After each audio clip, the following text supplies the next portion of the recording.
Hi everybody, I'm Susan Mulvihill. Welcome back to my Zone 5B vegetable garden. I'm so excited today because I finally get to plant my gutter peas. Now earlier this year I put together 2 videos from last year about gutter peas so that you could see the whole process from sowing the seeds to planting and supporting them. So if you haven't seen that video and you have no idea what I'm talking about, that would be a great place to start. But I thought you'd like to see this year's planting because I have a couple new things that I'm doing. This is the bed where we're going to grow the peas this year. And here's an example of one of my gutters of peas. I started them indoors a few weeks ago. I eventually moved them out to our little greenhouse, and I have been hardening them off over the past week, and that means gradually acclimating them to the outdoor temperatures and also to the intensity of our sunlight. The first thing I'm going to do is I'm going to dig a trench that is basically the width and depth of one of those gutters. Now, as far as soil prep goes, all I've done is I have placed an inch of our own compost onto the surface of the soil. The nutrients are going to filter down into the soil all by themselves, so I don't have to disturb the soil. And it's so important that you don't do that, because what happens is there are microorganisms that are very beneficial to our plants that exist at different layers in the soil. If I turn over the soil, for example, with a shovel or with a rototiller, what I'm doing is I'm destroying those levels, and it sets them back and can kill them. So this way I'm doing sort of a hands-off approach other than putting the compost on the surface of the soil. You've probably also noticed there's a drip irrigation system on top of this bed. Drip systems are the most efficient method for watering vegetables, and that's because there's less evaporation because it's not spraying up into the air, and also it's putting the moisture into the soil right where the roots can get to it. So we really like that. We're using drip tape, 4 rows of it, and the funny thing is it's kind of handy because it gives me a straight line so I can decide where I want to dig my 2 trenches for the peas. And I think I'm going to put 1 here and 1 here. I'm just going to use a hoe to make the trench, and then I'll grab one of the gutters and test it for the depth and width.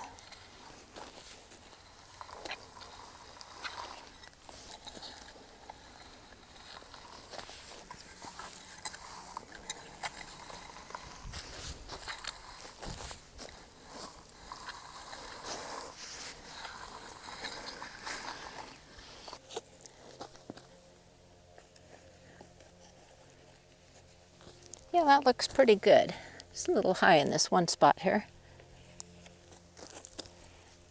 The next thing I want to do is to add some legume inoculant into each trench before I plant the peas.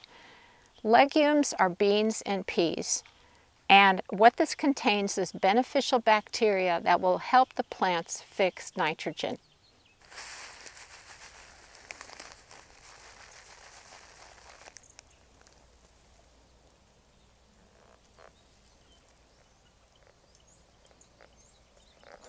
Now I want to water the peas pretty thoroughly, because I've found over the years that if you have the soil nice and wet, the plants will slide right out of the gutter very easily into their trenches. Okay, it's the moment of truth. I'm going to pull off these little cardboard ends to their gutters.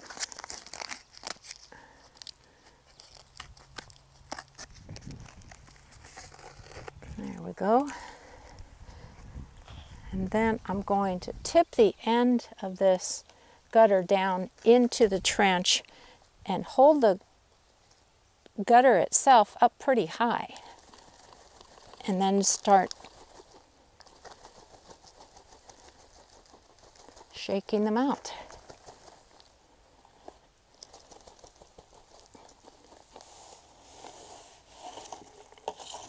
There, that's pretty quick. Gutter number 2.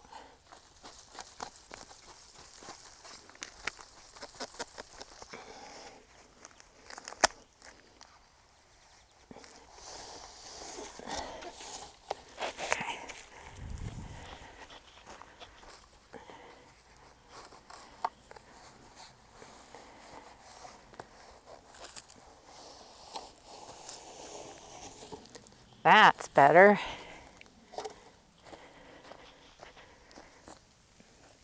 And then I'm just going to push the soil from the trench around the edges so that they have plenty of good soil coverage.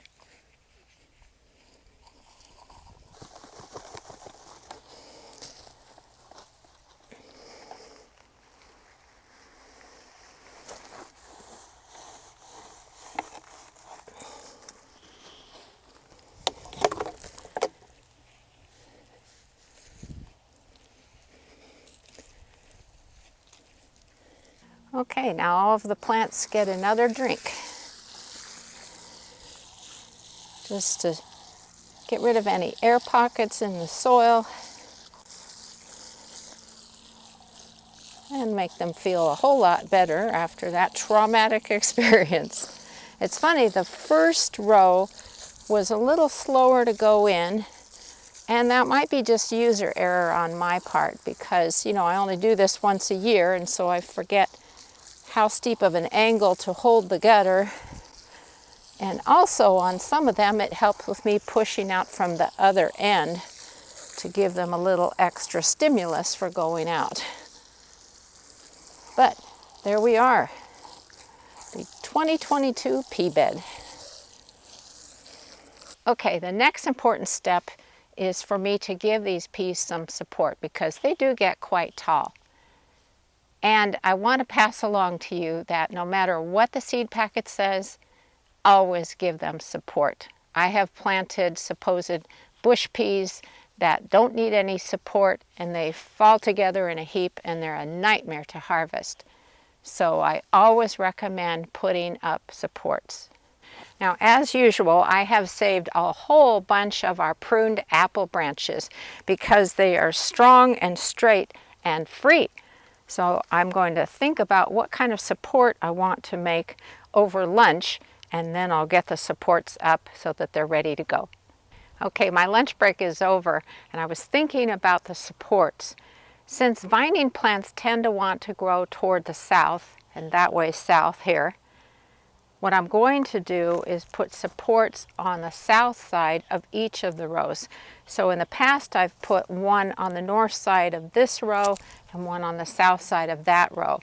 But I'm going to do that this year to experiment.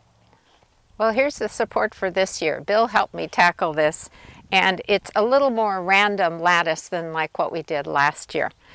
One of the things we're going to do while the plants are still small and getting established is we're going to wrap some floating row cover around the perimeter of the planting. That's only because of the quail that we have in our garden. They love to nibble on pea seeds and pea sprouts. It's very frustrating, but we just need to let them grow a little bit and then we'll be able to take that part off. I hope you found this interesting. I hope that you've been trying gutter peas as well, or that you'll try them again next year. Thanks so much for watching today, everybody. I'll see you next week.